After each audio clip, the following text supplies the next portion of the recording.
Yo, what's going on, y'all? This your man Lyricist with the Lyricist podcast. Got some special guests with us today. Want to welcome my man Podcast back. What's up, Cash? What it do? What it do, man? It's my pleasure, man. All right, and we have our new guest on for today. Is Shaq? Well, Shaq'Khi, but we call him Shaq. So, what's up, Shaq? Yes.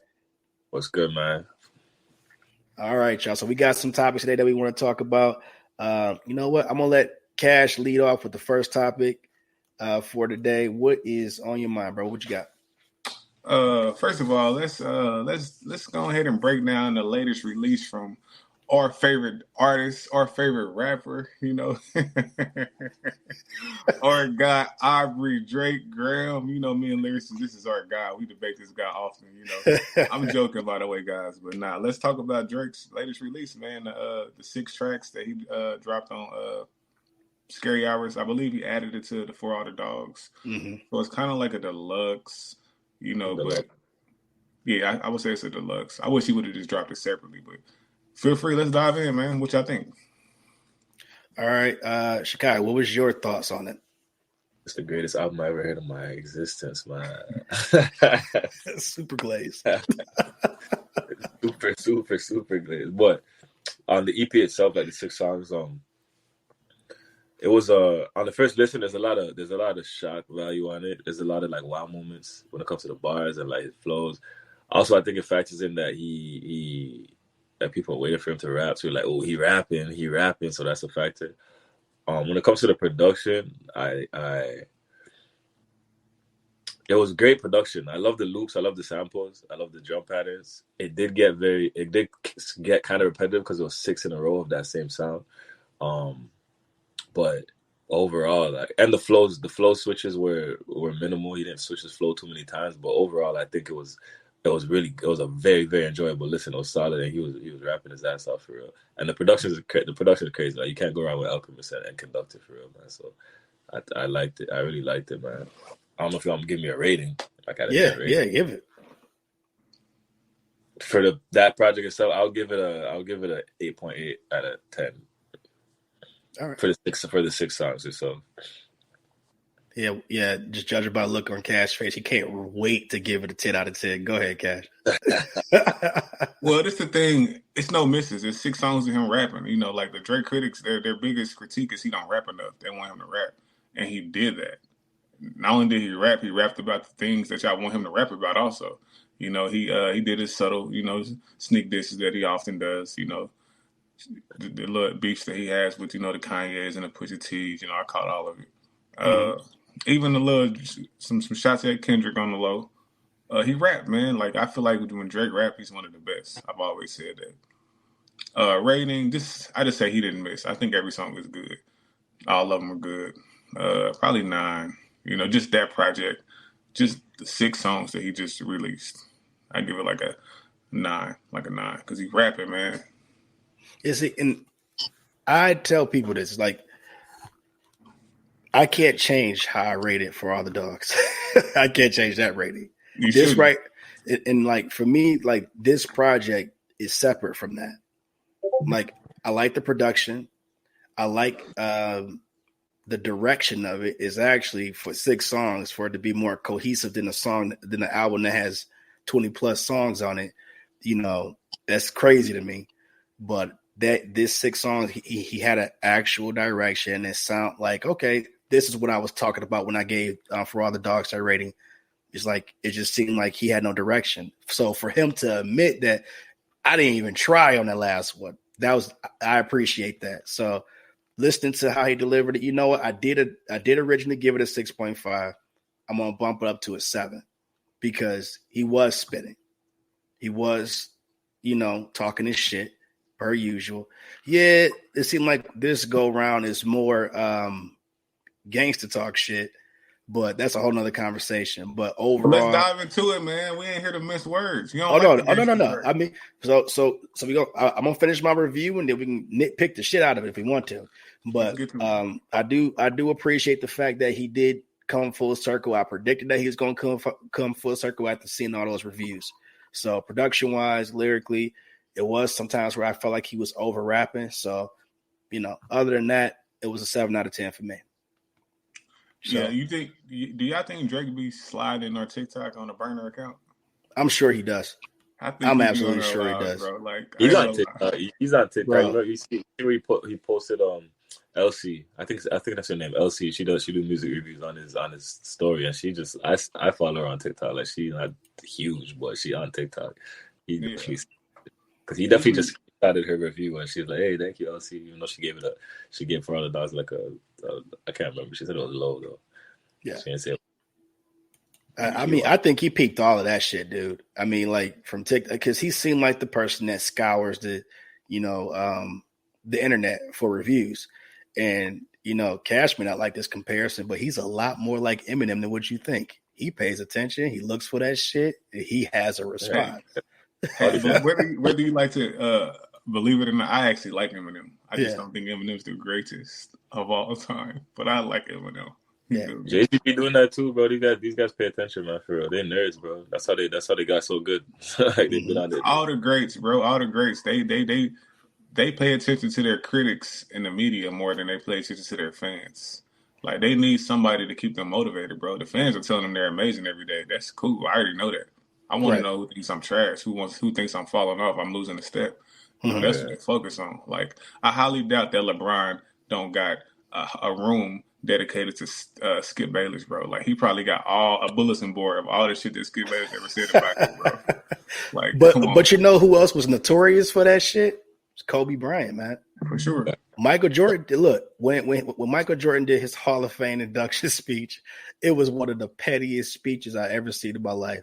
But it was necessary because he wanted everybody to remember, and this was the icing on the cake. Him being the greatest to have ever done it, and he had to kind of put people in their spot. Like, look, I know how you felt. I know how you felt. I know how all of y'all felt. Yeah. But when it's all said and done, I did everything I was supposed to do and some. So he rubbed it in their face. So that's what greatness do. So that's why I always pick on Aubrey, because, it just seemed like, he does respond, but he over responds. Sometimes. It's like, I'm like, look, dude, I fuck with Scary Hours, but stop throwing shots. Stop throwing shots. Pusha is he gonna ride this out until he can't ride it no more. He don't have a reason to respond. Drake knows that, and he gonna keep taking shots until he get that response, because he feel like Pusha T ain't got nothing else in the barrel. He may not have nothing else in the barrel. Now hear me out. Let's say me and you get into a fight, right? We boxers, we professional boxers, right? And you beat me in the first fight, right? You beat me fair and square. I go back, sharpen my, sword, work on my skills, get my footwork together, get my punching power up, and I'm continually pushing. I'm fighting. I'm knocking people out. I'm calling you out of interviews. I want a rematch, Lyricist. I want a rematch. I want my rematch, bro. And you like, nah, I already beat you. You don't think that's unfair? You don't think it's time for Pusha to kind of go ahead and not really, because not really. And the only reason why I say that is because he hasn't punched nobody out yet. he gonna have to really punch somebody ticket. He did prior to the Pusha battle. Yeah, and that's why Pusha took him serious. You see what I'm saying? So y'all don't think he's worth another round? Even though Drake is the fucking man,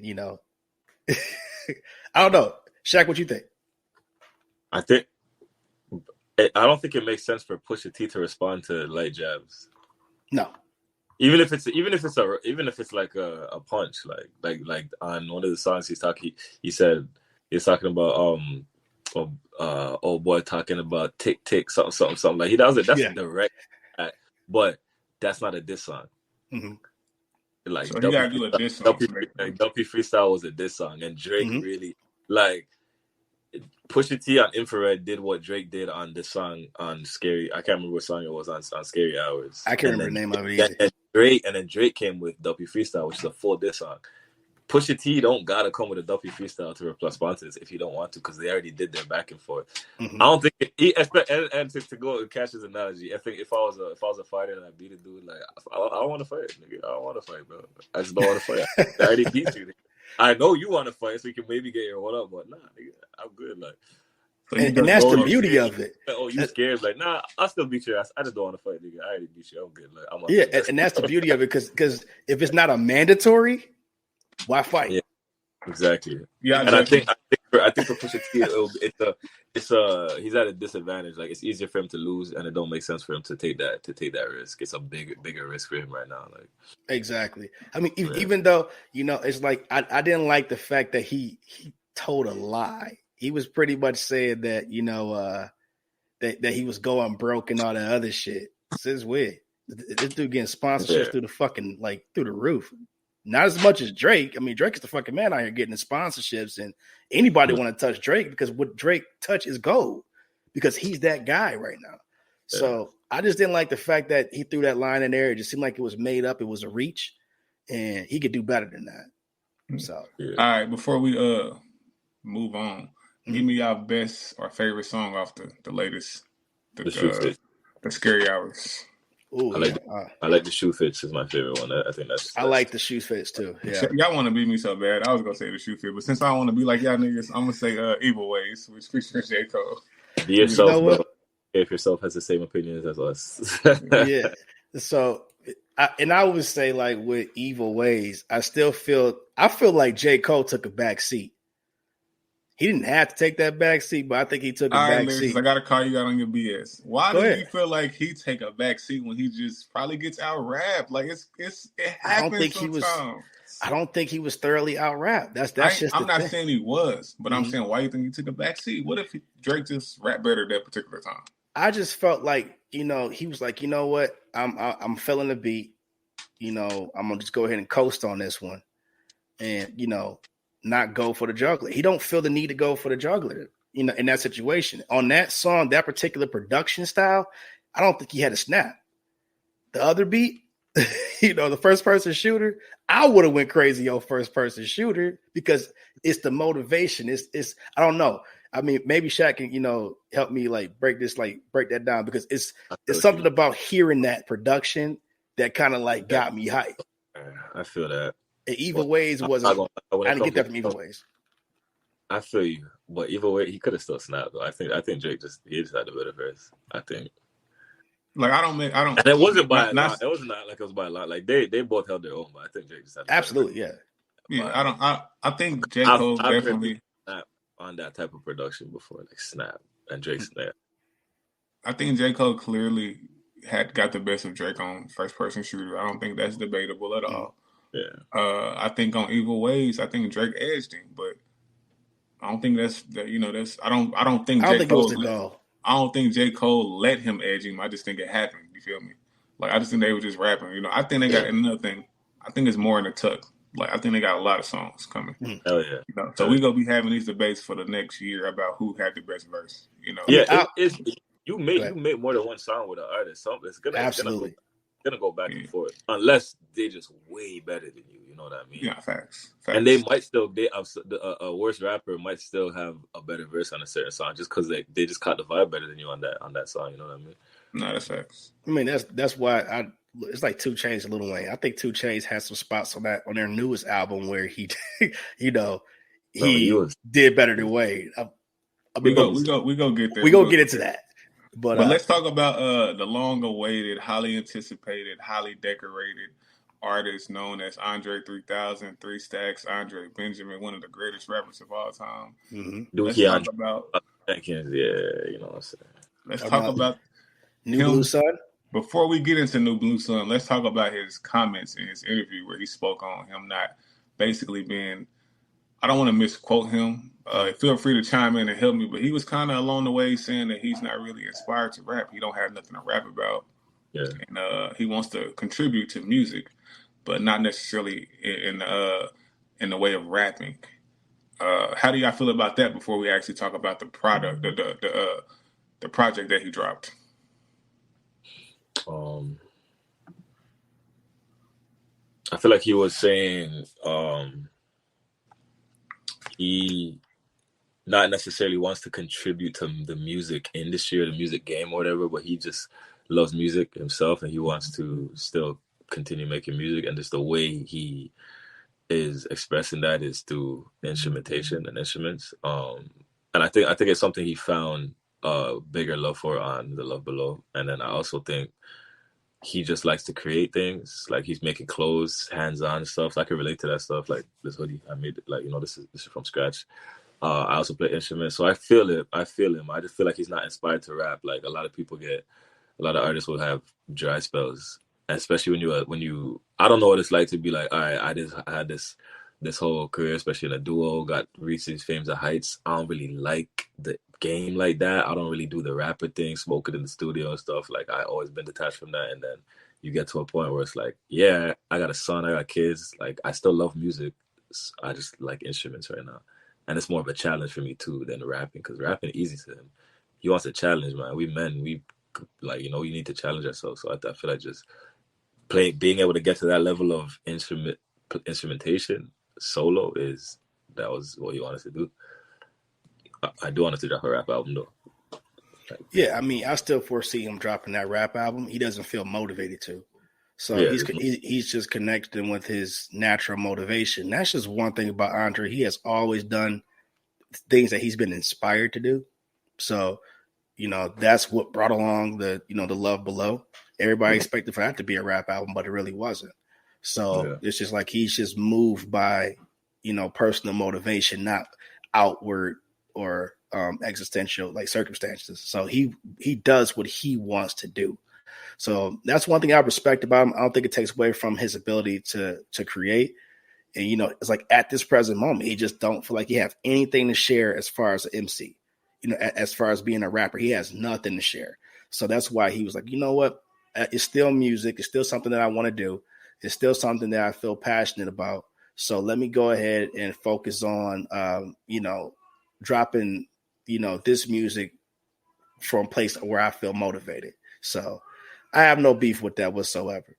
Okay. I'm going to answer this two ways. Okay. The logical me feels like, yeah, he's done enough. He doesn't have to continue to make rap music, and he has the right to do what he wants to do. I do get it. You know, he's Andre 3000. He's contributed to one of the greatest duos in hip hop history, you know. So if this is really where the wind blew him, you know, quote unquote, I mean, that's literally one of the titles of one of his songs, then so be it. You know, I'm here for it.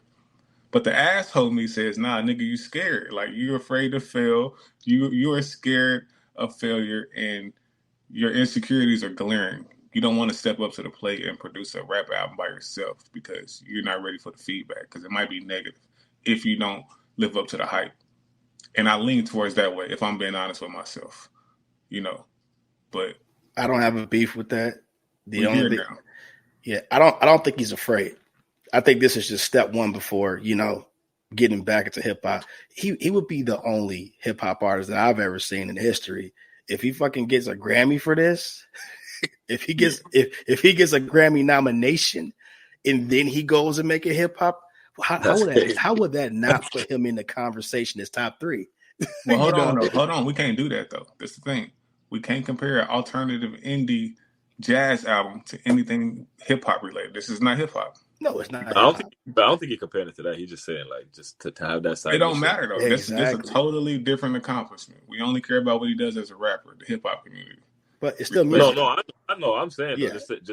I know what Lyricist is saying. He just to do that side mission, excel in it, Grammy wise. It's more so. That's like Jordan. That's like Jordan getting a fucking trophy in baseball as well. It's like Kobe getting the Oscar, basically. Or whatever fucking he got. Beautiful, man. Yeah, like for Kobe, it's great. But for hip hop, it's like I'm speaking for myself, guys. I don't care. I don't care. I can tell. But it's all on your face. Yeah, I don't care. Just so you guys know, I deal with this shit every day. Every day, man. Every day we on TikTok, we always argue. Yeah, but I love Andre, because he knows my point of views are better. Nah, he knows it. But I love Andre 3000. I'm even hypocritical when it comes to him, because I feel like although he hasn't gave us a solo project, I feel like one for him would be enough. Like, he don't got to do more. I do feel that way. So I am very hypocritical. Do not get me wrong, but I still want it. So I'm gonna still sit here and say, I want to hear this man rap. Absolutely. Album. And I want to say one more thing, guys. He said that he don't got nothing to rap about. That's something to rap about. Rap about not having nothing to rap about, bro. You're that talented. You're that gifted. Talk about how you're not inspired. Talk about how you don't have nothing to rap about and how you want something to rap about, and there is no inspiration. Andre is may a sound meat crazy, and potatoes type of person. He's not going to just but do that's nothing meat and for no potatoes, reason. bro. That's No, meat it's and not. potatoes. Not for him. That's Not me for him. saying the industry is so whatever the case may be, whatever his ideas. I am not inspired by y'all. I want something. Give me something. Since y'all can't give me something, I'll give y'all something. Like I think he's that type of creative. I kind of agree with you, but I don't think that's practical for a full length album. So for maybe a song or two, then yeah. But like, and maybe he would catch stride and keep going with different concepts. That's all I'm saying. But like, I feel you want him to say something. That's it, bro. I know people want to say something, man. But you know what? It's like for a person that's been rapping and like doing this shit for, being in the industry for close to 30 years, you got a certain love for it. He has a relationship with music. So, and he's passionate about artists and where they are right now. And he's really, really passionate about not like being a dark cloud. He doesn't want his words to be used against the new generation. He said it in an interview. So I can understand why he's really, really careful with his words, because he do realize how powerful his words is and how it would affect this new generation. So yeah, I want that album too. I'm willing to make a prediction that he may go the stream of thoughts, route and do like a 6-song, 7-song, EP and, do his thing with that. I foresee him doing that if he gravitates back to hip hop. He may even do 1 or 2 of those type of projects. That would be more than enough for me, but people are going to complain about him not doing 10 songs, 20 songs, shit like that, when he only going to deliver 6 to 7 songs. But what's your thoughts? Fans are selfish, man. Like extremely selfish when it comes to like you feel like you deserve something from a person. Like I feel like fans are really selfish. I get it though, because I'm a fan as well of a lot of artists. Like I want Kendrick to drop. Like hurry up, bro. You need to drop music, bro. But no, he doesn't though. Like he really don't. When it comes to different art forms, like people don't demand things from different artists outside of music the way they do from especially rappers. You know what I mean? And urban artists or black artists, you know what I mean? Like how they demand stuff from Frank Ocean's, the Childish Gambinos, even Lil Uzi's fan base. If you want to go there to the new era, they're like, "Yo, drop. We don't care. Drop the album. We don't care. Drop the album." But they don't know what it takes to actually make a great body of work, and they don't know the person's knowledge and taste level of like me going into this is like is me forcing it. And when forced music is felt, like you can feel when somebody forces a song. So you don't want to listen to no forced album, because then it's like you just dig in your own. The artist is digging their own grave, and then the fans are gonna be like, "Oh, this is all you gave me?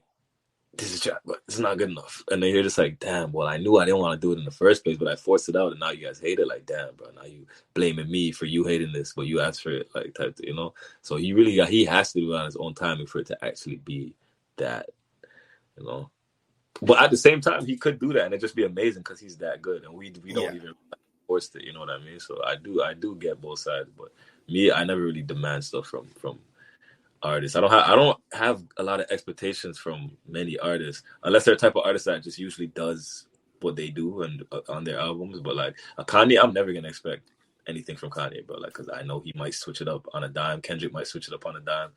I don't. It's just you want to drop, bro. Like, it is what it is. I agree. I don't disagree at all. So it's like, go ahead. No, you go ahead. No, but I feel like wholeheartedly that, a project like this, and then we can get into our reviews. A project like this is not for everybody. I will say that. But I would like to see that the anticipation was still high after all of this time. It was still, at an all-time. Had he dropped a hip-hop album and people knew that it was a hip-hop album, I think Drake would have had a problem today. Yeah. I think he would have had a problem. So the fact that the Flute album's like, God, it took everybody back, like, damn. But everybody heard he was dropping an album, and it was through the roof. Everybody talking about it. Everybody on TikTok, Twitter, everywhere was talking about it. So it was highly anticipated, which makes me think that the anticipation is not gone at all. They still want that album. So when he do drop, it's going to be problematic for who drops around him around that time. So The anticipation is still there. I respect that the fans love him enough to do that. I read a lot of the comments that they, damn near 1,700 comments. I'm going to post them, later, but it was all positive reviews and people, imploring people to think outside the box and just don't be pigeonholed to one genre, But yeah, let's get into the reviews. I mean, I can talk about this all day, but let's start with.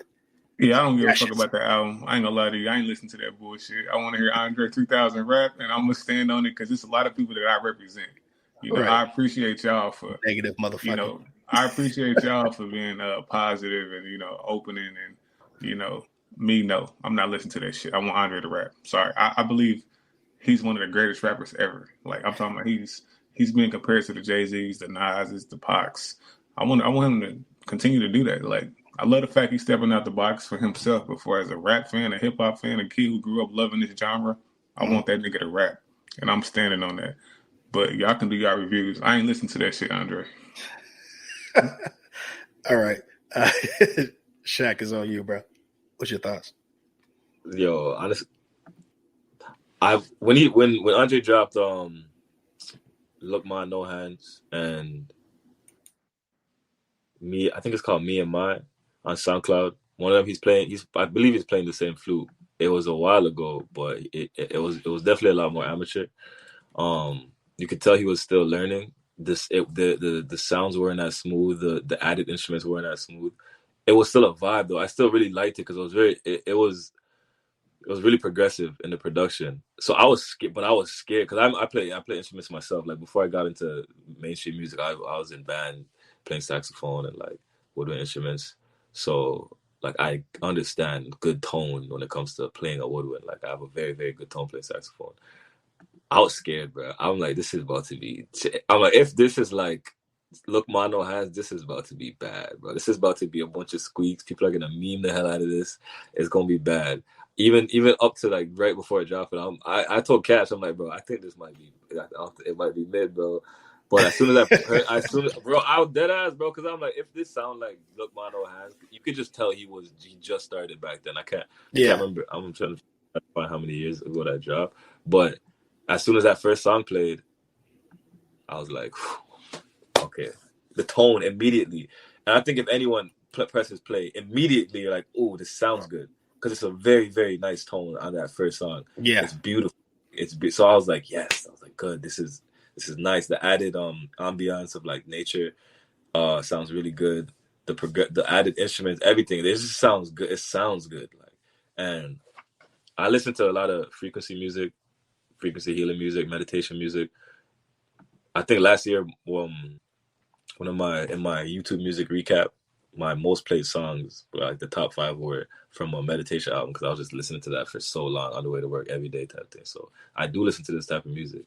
And Look Ma No Hands was 5 years ago, so it does seem like he had 5 years of practicing that flute on this album. It's amazing. It's actually amazing. It's actually amazing, an amazing album, man. Like I was very surprised. I was like, okay, good. Like it's good. It's very, very, very good. Like the composition is great. It's amazing. Like I give it a 9 out of 10 for real. It's amazing, man. I was so glad it wasn't bad. I'm like, that. This shit is good. That's just glazing, bro. Like y'all niggas is really glazing this flute. That's crazy. You don't know instruments like, and mind you, I listen to Stevie Wonder's the journey through a Secret Life of Plants is my maybe top 3 Stevie album. It's all instruments. I love that album, bro. I always listen to that.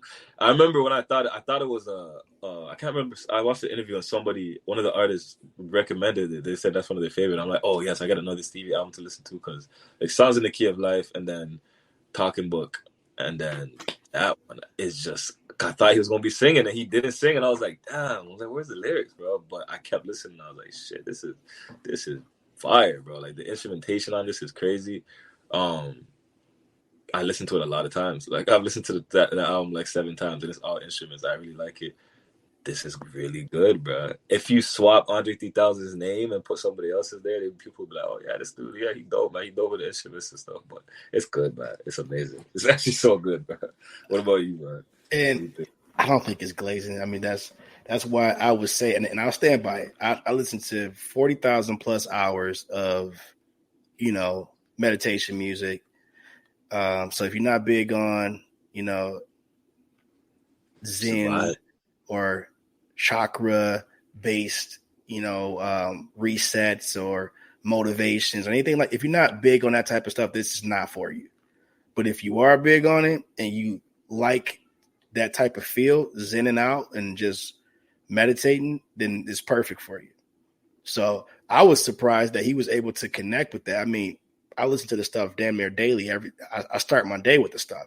So to hear that he was damn near at a professional level, with some of the best, I was shocked. Sonically, is beautiful. It's great. So good. So my rating was a 9 out of 10 as well, because it's like, damn, like, dude, this is your first outing doing this, and you've really you really done a masterful job at the shit. So, master. And on top of that, like I play by ear. I play saxophone. I play by ear. I'm not good at reading sheet, but he freestyled this. That is impressive. That's 12 minutes. Like, that is amazing, man. Yeah. Not written music. Like, this is an amazing album. And my screen's upside down, so you're doing thumbs up right now, bro. Much appreciated, bro. Thank you, bro.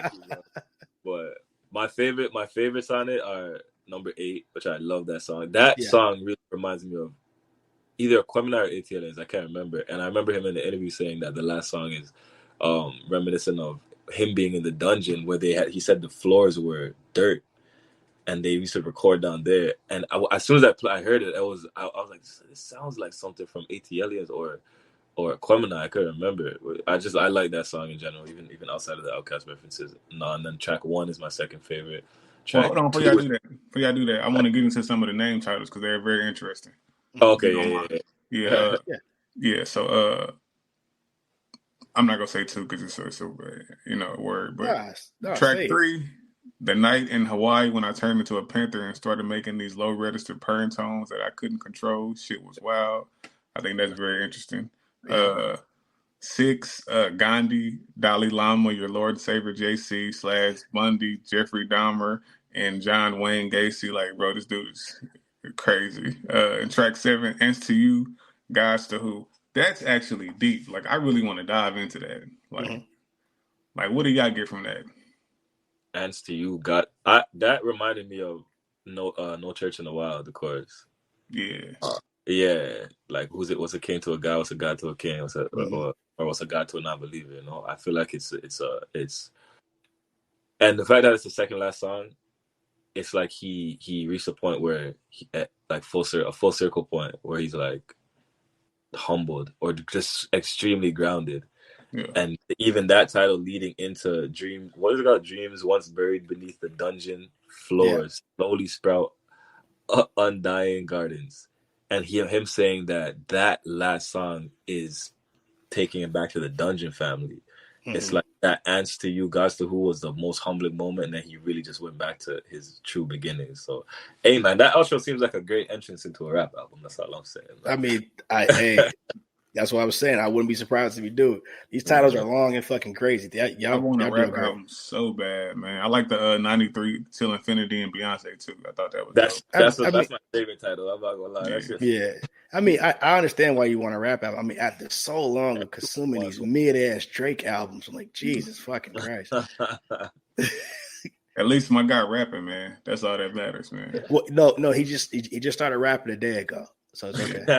He rapping for all the dogs. Y'all just didn't listen, man. I mean, you gave it a 3.5. Yeah. Like, come on. I gave it a 3.5. And I listened to that shit attentively. I'm like, Jesus Christ. Come on, Drake, you can do it.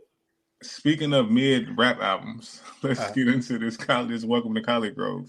Lil Wayne featuring 2 Chainz. Okay. Personally, I haven't heard it all the way. I only played one song. It was the feature with Benny the Butcher. Because I wanted to hear them rap on that, but other than that, I can't really speak on it. So I want y'all to dive in. I think y'all. How you know it's mid? How you know it's mid then? No, I don't. We just had a debate. We had a debate prior to this about Lil Wayne. So that's why. You need to kill some words in this fucking generation, bro. Mid ass, you need to kill them shits, bro. That shit is. Oh man, hey, look, it's gonna be gone by the end of this year. Trust me. Yeah, like that shit. That shit's gonna go.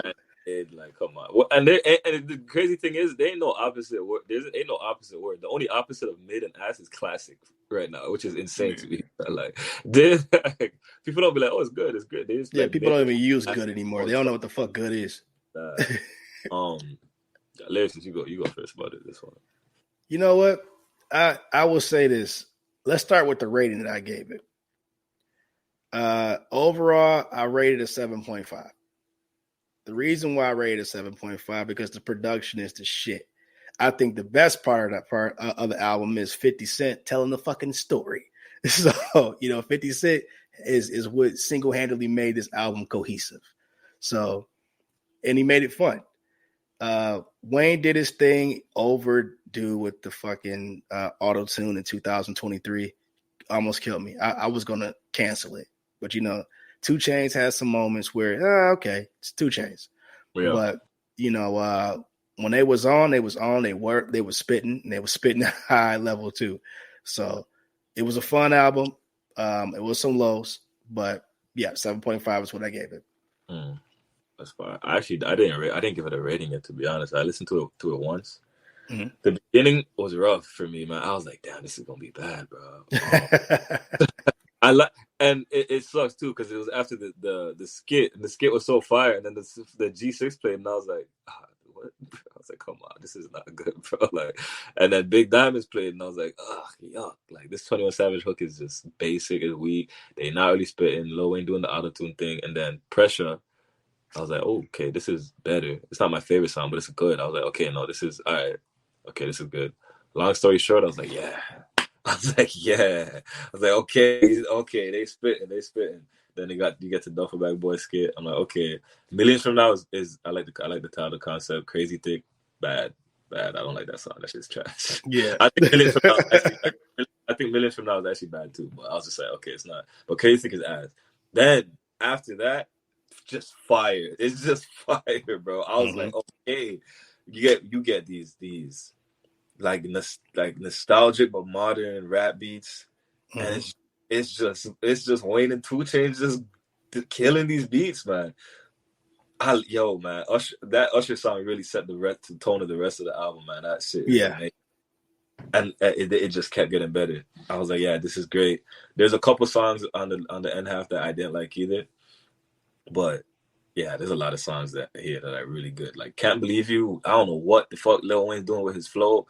He like rapping off beat on purpose, or that shit was fire, man. I don't know.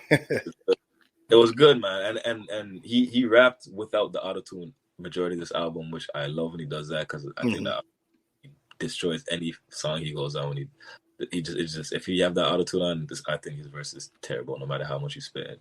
But it was good. I probably rated I'll say a 7 out of 10. Solid 7. Right. Solid 7. It's solid. Yeah. It's definitely solid. Yeah. So I mean, and I'm not a huge Wayne fan, but I gotta give respect where it's due. So yeah, he did his thing. I mean, he's just setting up for the album to drop. That's all he's doing. This is a great warm up. Like it's Kash, you're like a lot of these songs. I'll say if you listen to it and you don't want to take in the bullshit, just play Transparency down. It's fire, bro.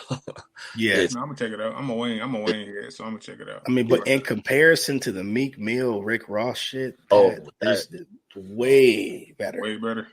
Way better. Way better. Right. Like he's spitting, bro. Like it's hip hop beats, and he's spitting from Transparency down. It's rap, bro. Rap. It's good, man. Yeah, and if anybody want to know what my rating was for, and if anybody want to know my rating for Rick Ross and Meek Mill shit, it's like a 2. Fucking horrible. Now let's switch gears, man. It's probably about to get a little somber in here, but let's talk about these Diddy allegations. So apparently Cassie has filed a lawsuit against Diddy, P. Diddy, Puffy, Sean Combs. She's alleging that he has raped her throughout the years, assaulted her, controlled her, forced her to do a lot of things that she didn't want to do. So she's accusing him of years and years of abuse. Even back basically like coercing her into certain acts. Even when he first met her, I read some of the lawsuit. How he actually was able to get her on his side was he had paid a DJ at a party, or he had paid a DJ or some type of party he had hosted. It was like a fake party that he planned. Got her there, kind of got her along, because she was actually dating somebody at the time. And from then on, I guess she was just under his wing. So from the beginning of their relationship, it's been like weird, bro. Like, also, he was 37 at the time when he met her. She was 19. So yeah, it's a lot of things going on. This is a heavy case. I know when it's a lawsuit involved and it's money, I want you guys to kind of explain how does that work, because when you're seeking money, but these type of allegations are involved, eventually it becomes a real case, right? It's not just a civil suit anymore, right? Yeah, there's stages to it. Yeah, eventually, yeah, but it's civil right now, I believe. Okay. Yeah. So if he settles, then either it's done, or he can take it to trial, and then it could probably. It's a win-win for her, because I think if you don't get to prolong and like get more information out by going through that full back and forth, she gonna just get 30 million or like however many million they'll give her out of it. And if not, and you don't settle, then truth comes to light, and she might get the money regardless, and truth still come to light because she is brave enough to say this, and it might spark people around that probably went through some shit as well to be like, you know what, bro, she's saying something, fuck it, bro. Like, they're already coming out already. Because think about it, it's like if she wins, which I'm sure she's going to fucking win, at the end of the day, she gets the money. Is she going to agree to sign the NDA? Yeah. And that's where the true fight starts, because if she signs the NDA, guess what that does? That tells everybody what he did was true. Yeah. So it make it easier for people to come forward and speak on it in multiple cases. So just think about it. It's no different than what happened with Bill Cosby. It was so many people that was coming forward with civil suits, and then it became a bigger issue. It became a bigger case. And then, he was investigated, and then we all know what happened to Bill Cosby. I agree. If she signs the NDA, which I would encourage her to do it, $30 million to sign the NDA, and we already know what happened to you is possibly true. I don't see nothing wrong with that. You got a family to feed, you got things to do. Take the $30 million, sign the NDA, because you know what that's going to do. Like you said, people are going to come forward and they're going to say, okay, she won $30 million. Cool. Let me go ahead and tell them what happened to me. Bam. So it's a win-win for her, like Shaq said. $30 million. Boom. Another $30 million. Yeah. Boom. Yeah. Another $30 million. Boom. Yo, that's crazy. Hey, Empire has fallen. Like, it's burned to the ground. But I don't know Diddy personally. I don't know him, never met him, but he's always rubbed me the wrong way. That's all I'm gonna say. Like, from my childhood, like, he was around he was associated with two of the biggest artists in the world at the time, Tupac and Biggie. And I've always felt like their demise had a lot to do with his decisions. I don't want to get too deep into it because it's still a conspiracy, but I haven't liked him since, and it's been too many rumors, too many allegations, too many incidents. Like, everything can't be wrong. Everything can't be false. Like, bro, some of this shit has to be true. Like, it is what it is. Yeah, and I agree to that, and in hindsight, when this shit, because it's going to become a Fed case at some point, because they're going to start looking into this shit, honestly. And they're going to start interviewing people, because they may have had complaints over the past 20 plus years. And then they're going to revisit those complaints and open up, the questions. Like, okay, so when did this happen? Do you have any proof of this? Blah, blah, blah. No different than what happened with Bill Cosby. The only reason why Bill Cosby walks, strolls, or rolls around the fucking street right now is because of COVID. Other than that, that man would have been in there with R. Kelly. So it was tons of lawsuits against R. Kelly. He settled most of them. So eventually, when they see that all these cases are being settled, then something's going to happen. So yeah, even if she does sign the NDA, which a part of me tells me that she's not, that she's going to win the lawsuit, but won't sign the NDA, because she's the type of person that's going to want to have a tell-all. You know what I'm saying? Because there's still more money down the road. So, you know, and that'd be number one seller most likely. So, in hindsight, NDA may kill her. It may kill her. I mean, 30 million goes so far. You know, $1 million plus royalties and everything else. She's set for the rest of her life if she gives her stories to the right people. Yeah. So, but the thing is, I mean, I'm with you. Either or. She could take either way. Sign the NDA. She could just try to take it to trial. Diddy is powerful though. Diddy got money. Diddy got influence. Diddy got a lot of things. But that's the thing, man. Like I always say, the most cliche quotes, you know, have always been the most truthful. Like, bro, what's done in the dark always comes to the light. It never fails. He had a great run. He dominated the 90s to the early 2000s, and he's still relevant as a businessman. Like Ciroc, you know, what is he on? What's the network he on? Revolt. Like he's been dominant, bro. Like you've done. The album was so fire, bro. That's insane, bro. But I could not listen to that. I couldn't listen to it again, bro. You had your run, bro. But it's time. You know, it's time. It's time to go ahead and pay for your sins. Yeah, it's time. Oh yeah, that's what it's looking like. Time's up. I feel like I could feel like he felt it too, bro.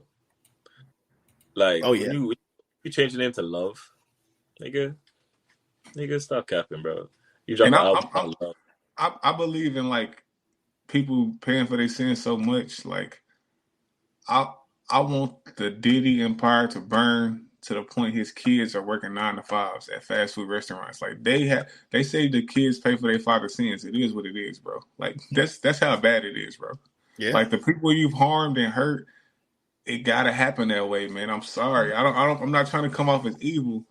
I just think lessons have to be learned, and the things that he's done, bro. Like I've only read a few of the documents, and that's enough. And I know it's only going to get worse. You feel me? So it is what it is, bro. Like a lot of people have ate off of your success. A lot of people have, you know, been able to live luxury because of you, but you've also hurt way more people along the way. And bro, I hope Cassie scorched earth. I'm not playing. I hope everybody that's ever been harmed, hurt, even the men, you know, I think them niggas is some suckers for allowing another man to hurt them in any kind of way. I'm not gonna lie, but a lot of them were children. A lot of them were, you know, in the unknown. They didn't know no better. Like the Usher situation. I don't want to dive into it because I don't know. It's still a conspiracy. But he was a kid when Diddy met him. He was a kid. You feel me? So those situations are sticky, but bro, I don't have nothing nice to say about that, man. I'm not gonna lie. Most people don't.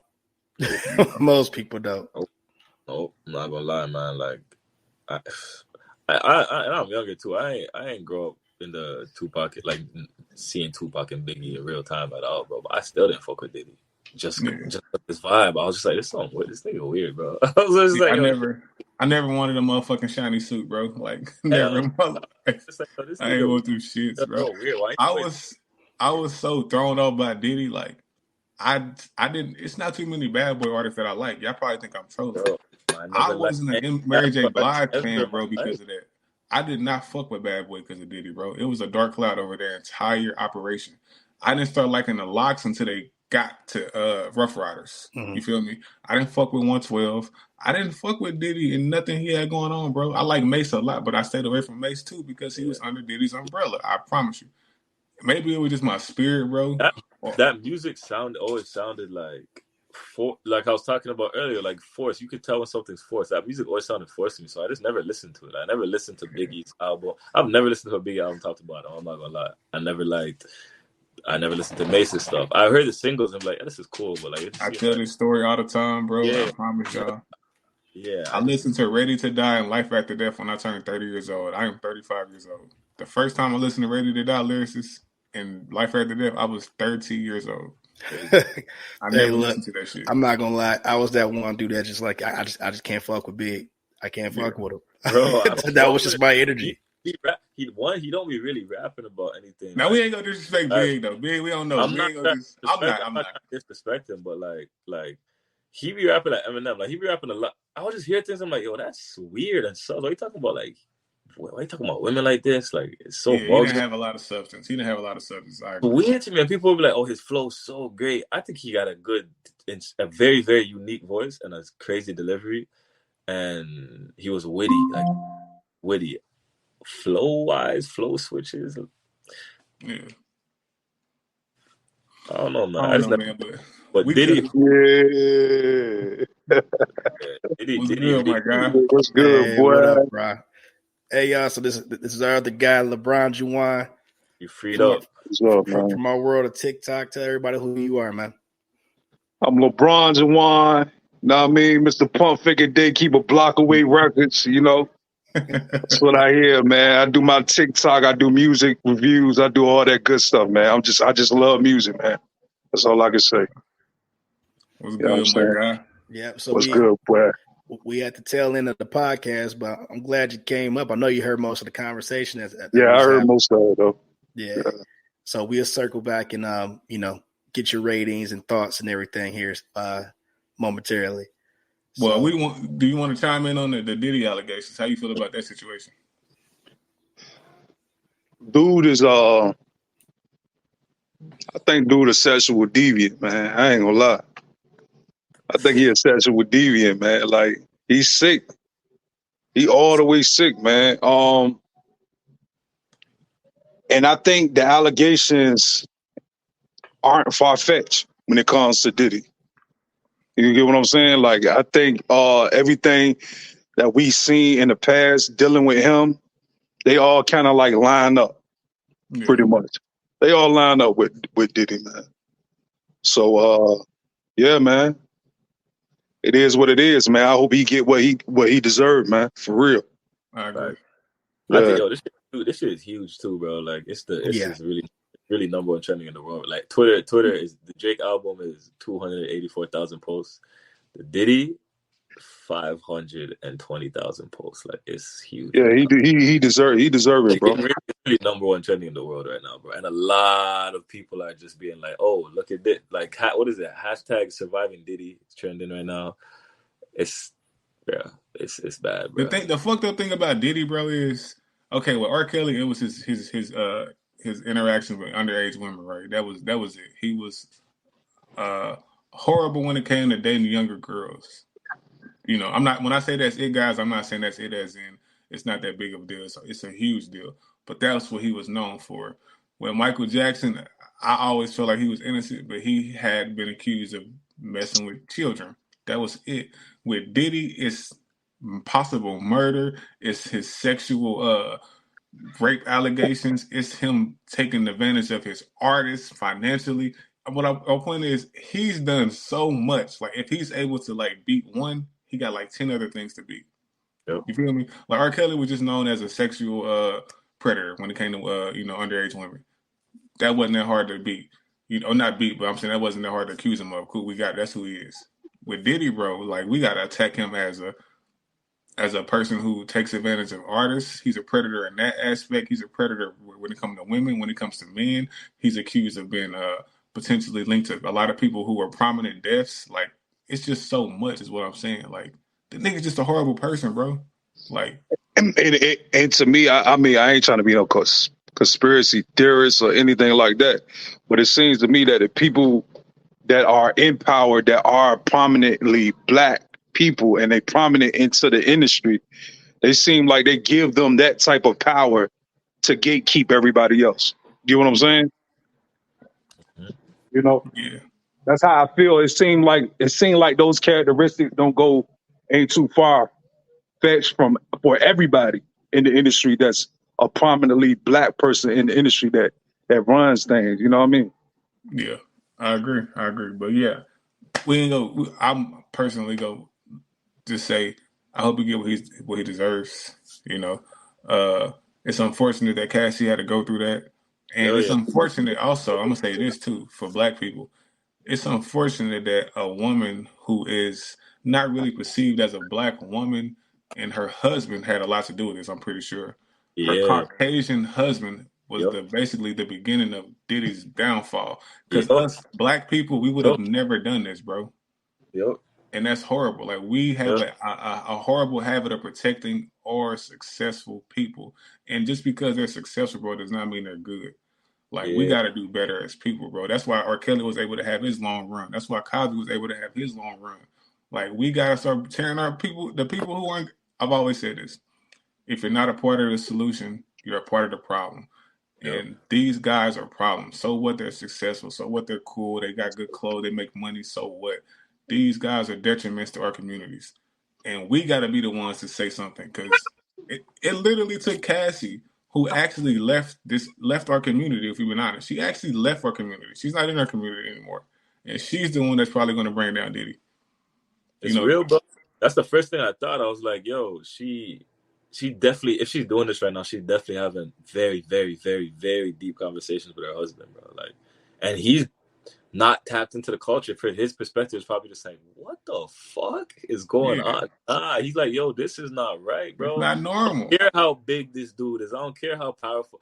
This shit needs to stop. Like, this is crazy, bro. He did what to you over and over again for how many years? Like, nah, fuck this dude, bro. Like, that shit, it's not right, bro. I think it is sad that we protect the evil ones in the community and shit, because it's like, I think when Kendrick dropped Mr. Morale, that Mother I Sober track, I think is going to be very, very important when it comes to this specific topic, because he really touched on all of this in that song when he's talking about rappers getting touched, all of that stuff. Like, he really went deep on that shit, and saying it all stems from our childhood traumas and our parents and what they did and shit. So it's that time, bro. Like, it's gonna come a time where we gotta face shit and face up to shit, because we can't leave it up to a different community to bring all this like that. So if these allegations are true, right?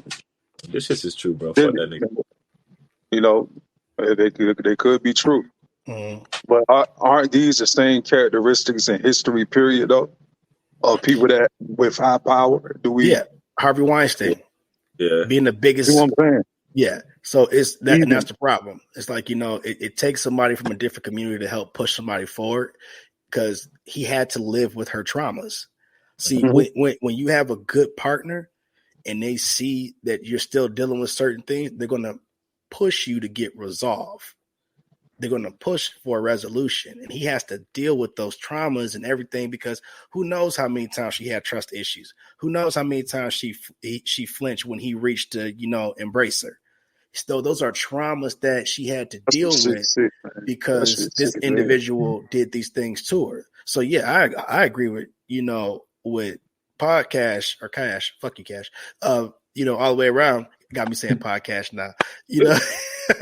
I agree with Cash all the way around, because podcast. What's up, podcast? Podcast. So I can't even say podcast anymore without saying podcast. Podcast. Hey, but LeBron, but I think what you was really hitting towards was like the Roman Empire and like the Greeks, like historically, these are like actions. So, that's the issue, bro. Like, I feel like, and I'm only going to speak on black people, because those are the people I care about the most. We subscribe to a lot of these ideologies and these cultures that aren't for us, bro. We don't operate like them. It's not embedded in our DNA. It's not who we are. That's what I'm trying to say. That's why I believe when we do those things, we are the ones that get punished, not them, because we shouldn't be moving like that anyways. We shouldn't be moving like that. That's not our culture, man. That's not who we are. We reap different karma than them. Like, we exist on an opposite frequency. It's like, when we do things like that, we gonna feel that quick. We more connected, or whatever you want, whatever you believe it. Yeah, we more connected, so that's just gonna come back down quicker. They don't reap the same karma. Exactly, bro. Hey, you hit it right on the head. Too heavy. This too heavy though. We gonna stop, because this is we're about to Yeah, it's too heavy. But everybody cooking right now, but we gonna stop. We want this to be, we want our people to be able to I'm gonna lead it back into that. I'm gonna say we need to keep our energy right, our vibration frequency. And what I forgot 3000. Yeah, literally, I was about to go back into that. So, like, no, but on some real shit though, even in the music, bro, the hertz frequency the music is tuned to, even on the radio or whatever, I don't go too deep, is a certain frequency. 432 hertz is a healing frequency. And that's what the Andre 3000 tuned his album to, 432 hertz. So even when I listen to a bunch of trap music, like I have a Gunna playlist that's in 432 hertz because it's on YouTube Music, and people upload like certain trap songs in 432 hertz because it sits better on your energy. And I never realized, but Andre 3000, that album is in 432 hertz frequency, so it'll already feel good to you. What is Drake frequency? What is his on? That shit. That shit's on fried. That shit on goddamn Turn it off. negative 0 hertz. Hey, Kendrick Lamar shit is negative too, though. We doing that. Yeah. Hey. Radio, but I do like he said. Andre 3000 said, "Y'all don't need a new rap album from me. Y'all need healing." And proceeded to give us 80 minutes of Flutes tuned to 432 hertz frequency, bro. That shit real as fuck. Nah, that's fire. That's fire. I'm never listening, but that shit fire though. Yeah, I fuck with that shit stuff. Yeah, Drake shit is on the same hertz as "I'm Missing You" and "More Money." Hey, nah, that's childish. Hey, LeBron, while we here, before, me personally, lyricist, I don't like to have long, drawn out pods because they don't translate as well. This is good. I think we got a lot packed in, so I think we did. Got to wrap it up. Yep, but LeBron, Brown got to give his ratings. Yeah. I don't even think we should do that. I think you should promote the playlist versus playlist. Yeah, we got a PvP league, man. Where we do a playlist versus playlist, man. You take your ear for music, and another person take their ear for music, and y'all go against each other, man. Y'all face each other, and who comes out on top is the person who feel like they got the better ear that other people feel like got the better ear. And we really want to make this thing. We want to take this from TikTok and put it somewhere where YouTube, Twitch, TV. We want to do this. We want to do this the right way. We want it to be big. It's going to be big. And that's what it is. Pretty much. Already big. We already have a community that's growing. Already. Right? We started about like 30 to 50 viewers, participants, and all included. And we're growing. Like season 2 will be kicking off soon. Right now we're in the finals. We have the final 3 contestants still battling. Today I think we're going to finish the last playoff battle, and then we'll have the final battle probably either tomorrow or sometime this weekend. But man, we got some heavy hitters too. A lot of people who are familiar with TikTok, some of y'all favorite TikTok content creators or in this league, bro. I think y'all should definitely tune in. Tune in for sure. It's dope for sure. But yeah, you can do the my bad lyricist. He can. No, you good, man. No, I appreciate that.